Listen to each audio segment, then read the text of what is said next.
దెయ్యాల దీవి నుంచి నిధిని సంపాదించుకుని పడవలో తిరిగి ప్రయాణం మొదలు పెడతారు. ఆ ముగ్గురు స్నేహితులు 4వ వ్యక్తి వివరాలు అడుగుతారు. ఒకసారి ఆ పెట్టెని తెరుద్దాం, అందులో ఏముందో చూద్దాంరా. ఎంత గట్టిగా లాగినా అది తెరుచుకోదు. ఆకాశం ఒక్కసారిగా నల్లటి మబ్బులతో నిండిపోతుంది.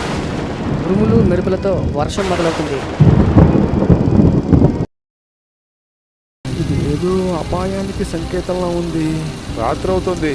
ఇంత వర్షంలో ప్రయాణం చేయడం కూడా కష్టం. ఈ రాత్రి ఇక్కడే విశ్రాంతి తీసుకుందాం.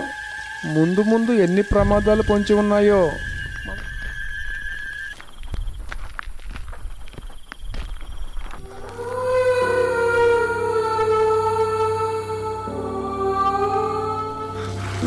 ఆ పెట్టెను తీసుకుని బయలుదేరారా, మీకు అంతం మొదలయ్యింది.